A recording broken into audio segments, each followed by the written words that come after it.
Hello, I'm Jay Hicks with Gerald Properties, and we're back down at Goolrick's in downtown Fredericksburg. And we're going to catch up on some of the work that we've been doing over these many months that we've been sharing with you. And this morning, we're with Andy with Habilis Construction, and we're going to cover some of that ground with you, Andy. You guys and your men have been down here working really hard, and there's a little demolition, a little scratching, a little pulling, and then a lot of putting back into place.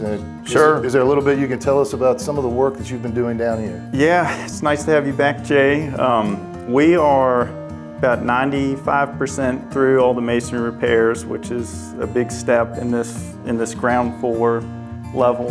We've been working our way through that. We've got door and window openings that have been repaired. We've got some finished materials that are going back, both windows and door jambs, and that's starting to be some excitement in the space, kind of some finished pieces down here. And it's all really gearing up for the floor system, which is the next big step. And so to do that, there's a lot of masonry work that needed to be built up to that level so that we can then set a new floor system.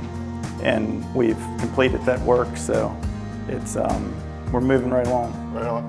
Well, something that's been impressive to me is to see how much the masonry work made a difference. You know, when we came down into the basement, it was spalling, there was bricks that were missing, but to put it back together and see it in its full form is incredible. Were there any challenges that you can cite for us that were a part of putting this masonry back up the way it was supposed to be? The biggest thing with any kind of masonry repointing is that you start out and you hit the most egregious areas first, and then that work looks really nice, and then other areas tend to look rough at that point. So it can be just quite extensive, and we're used to that and understand that, but trying to strike a balance of efficiency and what really needs to be repointed, and trying to be mindful that some of these areas, this might be the last time that they get the kind of restoration effort that's happening now. Some of these utility areas, this is really the time to try to fix everything as best we can. Right, so as you went through and you were piecing it back together, we hit, you know, this wall looks different than the wall in the earlier section, and that's because of the different materials and some other factors that were in play, but a lot of your work was trying to marry that all together so it had some uniformity and was beneficial to the aesthetics, if you will. Right, and generally, like, kind of the preservation ethos is to try to repair as much as you can, not necessarily replace, and so making decisions on that just in area by area, like particularly more so with some of the carpentry repairs. We've got door jambs and window jambs that are in various states of disrepair, and trying to keep as much historic fabric as we can. And there's several good examples of that where we've got a window sash that was captured in a wall, encapsulated by masonry. We found the sash, we were able to actually repair the sash.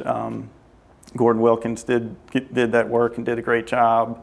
And so that's a great example of something that easily could have been maybe like just thrown away if somebody didn't know that it could be saved, and to take that effort, and now it's a beautiful window sash that'll, you know, be serving its purpose again that was otherwise in a masonry wall. So it's kind of a cool. We've done a lot of work on reclaiming and repurposing materials we had in here, and certainly an exciting part of what we've been able to do with this feature is show some of the craftsmen, the people that you work with every day that are, you know, so well educated and experienced, and then Gordon Wilkins and the other folks that we've worked with has been a really neat thing for us. Real quick, if you could, in a matter of measurement, comparison, if you will, when you guys started here, well, how bad was it, if you will? How much work was there to be done? It was definitely in rough shape, and I think as you'll see as you start to work through the space now, it looks a lot different. There's been a lot of progress made. A lot of that is just kind of removing the layers of things that were added over time to get back to, you know, what is the historic fabric, what was here originally, and trying to work with that material. So it was in rough shape, but I'm encouraged by the progress, and I think it's starting to really show. So it really is starting to show, and this space has been transformed from what was essentially decades of storage into what is going to be a usable space.